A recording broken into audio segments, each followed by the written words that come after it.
8 Mile divides Detroit. It's an invisible fence.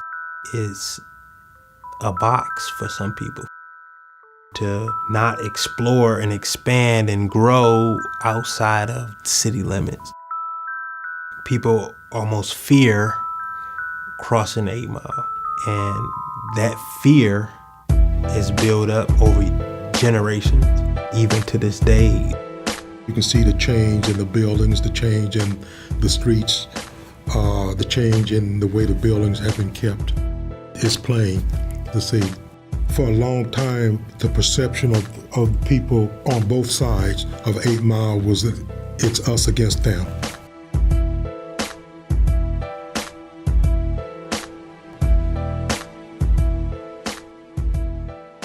My family has all of its roots here. So all of my aunts and uncles, everybody that I knew was from the area, started out in the city of Detroit.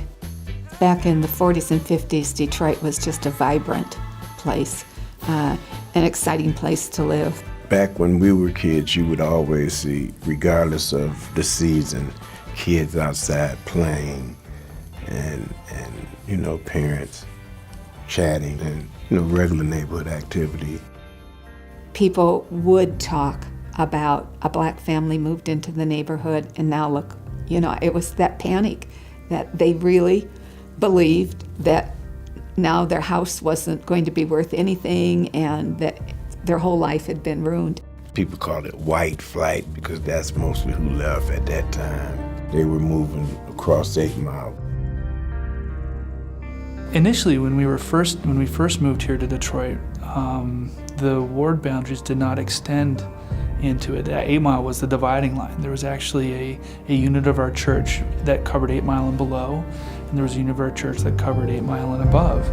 And a year after we had been here, there were changes made to the boundaries of the wards. The 8 Mile border was done away with, and so you had the Detroit and the Detroit area branch mixing with the suburbs and the wards in the suburbs. There's been kind of an admission, if you will, that the patterns of the past have failed us, and we need to find a new way to work together, to be more engaged together. In the end, the answer was, you know, this is what the Lord wants. And so, you know, overcome your fears, cross the 8 Mile road, and let's go love our brothers and sisters and help them. I think our ward really captures a nice balance of black and white. We, I think, have been very successful in a small scale in terms of kind of overcoming that divide. I do see a lot of help and a lot of arrangements being made so that we can all work together to get where we need to go. Something as simple as providing rides for individuals.